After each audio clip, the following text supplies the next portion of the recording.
Hello, happy Monday. Today I am just so filled with joy and I wanted to connect with you for just a few moments. Today was the first day of the Divine Feminine Summit of 2022. And this is an online event put together by, what is her name? Kenlyn Kolleen, excuse me. And every day there is a different activation of the divine feminine energy in a series of different archetypes, right? And so today was really tapping into the Temple Priestess and the energy of devotion, of sensuality, of pleasure and play, how to embody that and what that means. And so I just wanted to share with you a few of my takeaways because I felt the talk was very transformative, and we also did a sound activation towards the end, which was simply amazing. It was very different. There was vocals and then the singing crystal bowl. So anyway, the workshop was led by what is her name? Sister Sofiah Thom. And she is a dancer. So the work she does is using movement, conscious movement, to really tap into the earth, into the goddess, into that inner sense of connection with something greater than yourself, right? And so that's the work that she does out of Costa Rica. And so they just kind of did this workshop together, and it was so beautiful the way that this came about. What I really wanted to talk about was this concept of play and why that's so important. I feel like I can only speak for myself. I'm a very busy person. I'm a mom, a wife, I'm a student right now. I'm running a business. I am launching a local circle very soon. And so I have my hand in so many different little pots. And so this idea of play is sometimes it gets pushed to the back burner. And let me know in the comments if you can relate to that. What do you do to engage in play, where you can just unfurl, be yourself, be creative, and let your soul come out and play in the way it wants to? For some people that might be artsy type stuff, or it might be going for a walk, whatever that means to you. Play is so important because what it does is it refills our cup. And especially when you are in leadership as a woman, when you are in feminine leadership, it is literally impossible to be truly effective and transformational if you're not leading from a full cup. And so what do we do to fill our cup? And so I invite you to sit with that one for a minute. Maybe take that on as a theme for the week. What are you doing to fill your cup? And are these things that you feel you should be doing? Or are they things that you want to do? When we move from a place of deep desire and do the things that really bring us a sense of pleasure and joy, the things that make us laugh, the things that make us feel free, it could be the simplest thing. Like, it could be watching TV. It could be doing something more spiritual, right? Doing yoga. It doesn't matter what the activity is. It could be simply meditation or going for a swim, putting your feet on the ground barefooted outside. Very simple things or very complex. When you do things that bring out your inner child, that allow you to feel free and just flowy and express yourself, this really does fill your cup in such a powerful way. And no one can tell you what that's going to look like for you or what that should look for you, because everyone's different, right? And the thing that filled our cup maybe some time ago might not be the thing that fills it now. For me, I used to play my guitar and sing probably in like 5 to 10 hours a day. I mean, it was constant. I took my guitar with me everywhere. I just loved I would hear music and my guitar became like an extension of me, so I could play what I would hear in my head. And it was so beautiful to have this synergy with this instrument and this ability to express my deepest thoughts and wishes and inspirations in a way that I could hear audibly, and have that tactile hands-on feel. Well, now I probably play my guitar maybe 2 or 3 times a year because I don't know. It's not that I don't have time, but it doesn't fill me in the same way that it used to. And there are times when I do play and I'm taken right back to that place. And there's other times where I do different things. So what filled your cup at one time may not be the same thing to fill it now. That could be activities. That could be interactions with certain people too. So leading from a full cup is so important. And she referred to it as empowered pleasure. I thought that was really profound, because I think it's so easy sometimes to downplay pleasure, right? And pleasure in all its forms, whether that be self-pleasuring, whether that be doing something that really appeals to your sense of smell, sight, taste, touch, sound, whatever that is for you. Especially in our society, I grew up with a very fundamentalist Christian background. And this idea of sensual pleasure was the absolute thing that you wanted to turn away from. The flesh was seen as this thing that was a barrier between you and God. The flesh, your body, your feelings, your tactile senses, these were things that were actually in the way of your connection with God, who was out there, right? And so having to go through life and come to a place where I chose to unlearn those things, because it is when I am tapped into my five senses that I feel the most connected to God. When I am able to take in beauty through what I see, what I hear, what I taste, what I smell, what I touch, this really brings me all in. And especially if you've ever heard that saying, the best way to get out of your head is to get into your body. That is so true. It's so important to be able to get into your body, because right now, this is a physical world we live in. We live on a physical planet. And so the physical body is your vehicle for how you move through time and space. It's how we move through the world. It's how we interact with all the various life forms and energies around us.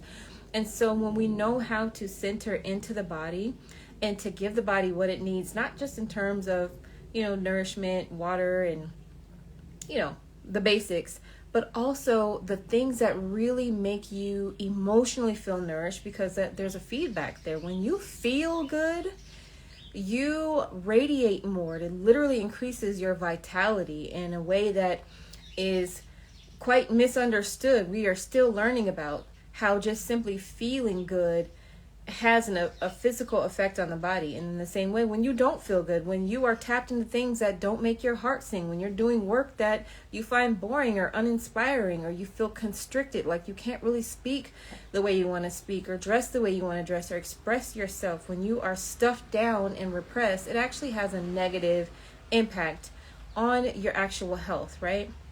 And so I really enjoyed this workshop, and I just wanted to, I don't want to call it a workshop. It was more of like a talk, just an experience. I really just wanted to share that with you. I'm not sure if registration is still open. I think it is. Just Google 2022 Divine Feminine Summit. I'm not affiliated with the summit. I don't get anything out of it. Just sharing. And so, I just wanted to share that with you, leading from a full cup. And listening, right? This is another one. In order for us to have that full cup, we really have to know how to listen to ourselves, because when we are out of alignment with what our deepest desire is, that's how we end up getting wrapped up in the things that become draining, right? And so it sounds simple, but when we're in go mode all the time, always doing something, always taking information in, we get disconnected from our inner voice and those subtle underpinnings. And so when it comes to make a decision of, this person asked me to do this thing, should I do it? Should I not? Well, what do you feel? Does it make you feel good? Does the idea of saying yes make you feel good? If not, it's a no. That's for me anyway. And so I like that question. What feels good? Does this feel good to me? That is probably one of the most empowering things you can ask yourself. You can ask yourself multiple times throughout the day. And if it's a no, say no. Be comfortable with it and know that you've done what was right for you in the moment.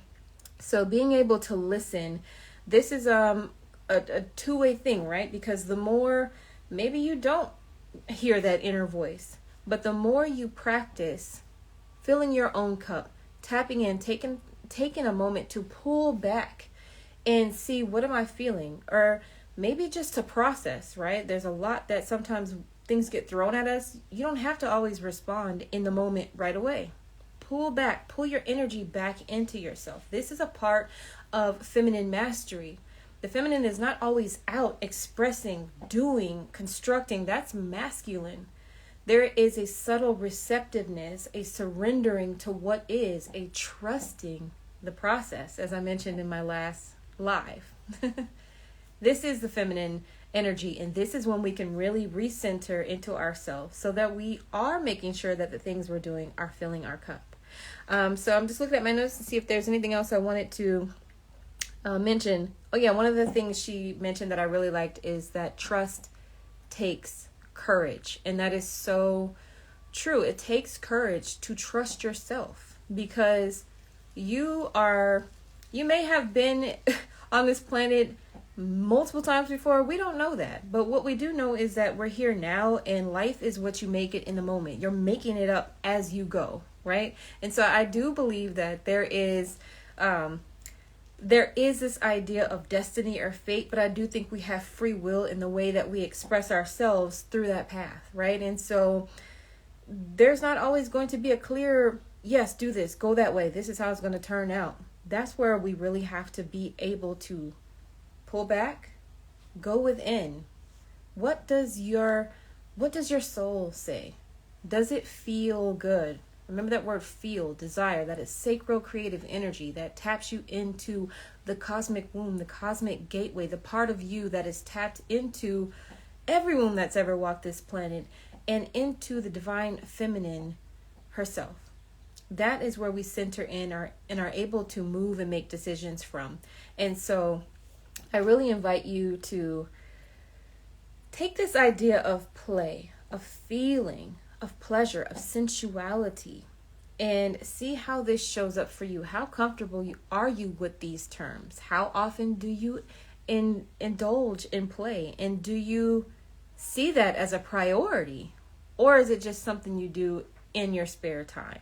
So no judgment. This is all in love. I hope that you have found this message inspiring. And I want to leave you with two offerings. Number one, two offerings, two affirmations, but I guess you could call them offerings. When you think of this archetype of the Temple Priestess, right, who used her sensuality and her femininity and beauty to really connect in and ground that energy and offer that connection to the feminine to those who came into the temple, right? This is the ancient archetype of the Temple Priestess, the sacred prostitute. We really want to think about what is the purpose, right? And so this energy reminds us that your life is an offering. What would it be like if you lived your life as an offering to Source, to the Most High, to life, to the divine feminine, to the creator of this entire universe, an offering to the life force itself? What would your life look like? How would you feel like? How would you make decisions? How would you speak to yourself? So there's an affirmation: my life is an offering. And the second affirmation I want to leave you with is, I am fully in my sovereignty. When you think of the Temple Priestess and how powerful she was when she would dance and bring together herbs and incense and oils, there was a freedom in that ability to express yourself, but also to live your life in devotion to something greater than just you. And so I am fully in my sovereignty. Whenever you are feeling powerless, or maybe in a power struggle with someone else, or maybe with yourself, I think that's a great affirmation to fall back on. So those two again: my life is an offering. I am fully in my sovereignty. And if you are working with a yoni egg, this will be a great time to actually use red jasper. I believe that red jasper is a great representation of Temple Priestess energy. The red jasper stone is red, so it corresponds to the root and sacral chakra. This is about really helping you tap into that fiery sacral energy. and the part of you that is connected to your feelings, to your intuition, and to your connection to the divine feminine. And so I do offer both of these in my shop. I have the red jasper stone, just as you see here, and this one is actually drilled with a little hole. So if you are just getting started in your yoni egg journey, or if you're more advanced and want to add a little bit of resistance, you can actually loop a string through the yoni egg, and that will allow you to not just remove the egg, but you can also tighten the muscles and kind of work with the egg. And so this is a great way for you to develop that vaginal consciousness, to tap back into that sensual energy, even if you only use the egg for a couple minutes a day. And as you work through your practice, try dancing with the egg and fully embody that energy of the Temple Priestess, because these archetypes are not just certain groups of people. These are archetypes, these are energies that are inherent in all of us as women. And so a yoni egg practice is a beautiful way to really ground this archetype, to start working with the Temple Priestess energy and see how that manifests and how that can serve you in your life. So thank you for spending this time with me today. I hope you have a beautiful day, and check out that summit. I will pop a link to that in the comment section of this post.